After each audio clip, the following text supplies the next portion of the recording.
अजहरी जी, आप थोड़ा आराम से मेरे सवाल को सुनकर जवाब दीजिएगा। सर, आपके पास जो तथ्य हैं, आपके पास जो फाइंडिंग है, आपको ये लग रहा है कि आपके साथ गलत हुआ है, तो इस देश में अदालतें हैं, आप सुप्रीम कोर्ट जा चुके हैं, तो कम से कम इतना इत्मीनान तो करेंगे ना कि सुप्रीम कोर्ट से फैसला है तब तक तो आप लोग कम से कम ऐसी टिप्पणियां ना करें जिससे किसी दूसरे पक्ष को नुकसान हो या उसकी भावनाएं आहत हो। साहब, हमने तो अब तक कानून की ही बात की है, आप सुन का रही है। आप तो उन तीनों लोगों को सुन रही है। अगर आप उनके बचाव में ना हो, जवाब तक नहीं होंगे इनके पास। बोले आपका काम है। अरे आप बोले, आपको खामोश करना था इनको, तो कोर्ट में करते, कोर्ट में तो कुछ कर नहीं पाए। टीवी चैनल्स पर आकर थोड़ी ना आप इनको खामोश करेंगे। देखिए, टीवी चैनल्स पर आकर थोड़ी ना खामोश करेंगे। बोले, सुप्रीम कोर्ट का फैसला अगर आपने पढ़ा नहीं है, पढ़ लीजिए 2019 का। आपने पढ़ा है? साफ कहा है। एएसआई साबित ही नहीं कर पाया। आपने पढ़ा है? किसी मंदिर को तोड़ करके मस्जिद बनाई गई। आपने पढ़ा है?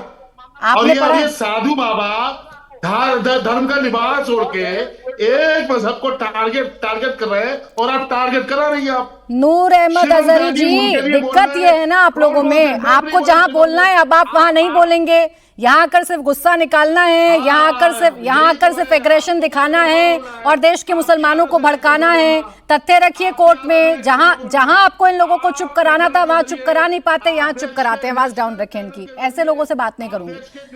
हरिशंकर जैन जी, अजहरी जी को आपने सुना भाई, वो 2019 का फैसला, अभी का फैसला, वो कह रहे हैं सब आस्था के आधार पर हो जाता है इस देश में। देखिए, जजमेंट साफ है और बहुत क्लियर है कि तथ्यों के आधार पर है। आपका केस आस्था के आधार पर है कि हमारी आस्था है कि हमारी मस्जिद है। ये कोई मस्जिद नहीं है। वह मस्जिद जो मंदिर था उसमें पढ़ नहीं सकता। और मैं एक चीज बता दूं, आज बात चल रही थी कि समझौता हो जाए। मैं साफ शब्दों में बताना चाह रहा हूं, किसी भी मंदिर को लेकर समझौता नहीं हो सकता। किसी भी मंदिर की एक इंच जमीन हम नहीं देंगे, और चाहे 10,000 20,000 हो। जो भी मंदिर जिनको तोड़कर मस्जिद बनाई गई है, उनको एक को वापस लेने के लिए हम हमारी टीम, भारत के संवैधानिक निजाम को जिस तरह से आपने छला है, जिस तरह से देश में फूट डाली है, वो किसी से छिपी हुई नहीं है। तुम्हारा काम हिंदू मुसलमानों में झगड़ा कराना है, वो तुमने करा दिया। आवाज डाउन रखें, आवाज डाउन रखें अजहरी जी की। अजहरी जी, यहाँ कौन सा हिंदू मुसलमान झगड़ा हो गया बताइएगा मुझे। यहाँ तो कोर्ट की बात कर रहे हैं जैन साहब। कोर्ट के द्वारा, कोर्ट से बाहर कोई काम नहीं किया है। आप चिल्ला रहे हो, मैंने कोर्ट के बाहर कोई काम नहीं किया है। किसी मजहब के बारे में या किसी को अपशब्द नहीं कहा है। हाँ, ये जरूर कहता हूँ कि जिन बाहरी तत्वों ने यहाँ आक्रमण कर हमारी चीजें अपने कब्जे में ली हुई है, उनको वापस लेने के लिए हम कटिबद्ध हैं। उन आक्रांतों से हमारी लड़ाई है भाई, आपसे कोई लड़ाई नहीं है। उन आक्रांतों से लड़ाई है। हाँ, अगर आक्रांतों का आप सकते हैं तो चलिए हमारी आगे भी लड़ाई हो। ठीक, अब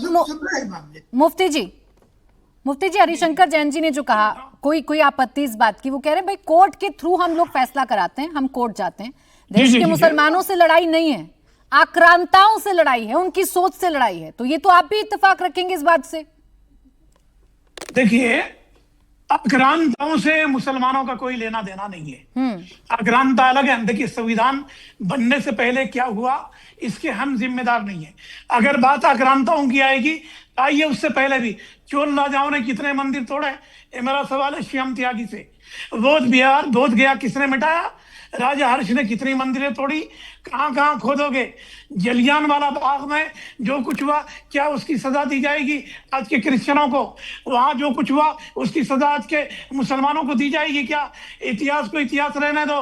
अगर इतिहास को इतिहास नहीं रहने दोगे, पलटोगे, तो तुम भी इज्जत में आओगे। बोध बिहार, बोध गया किसने मिटाया?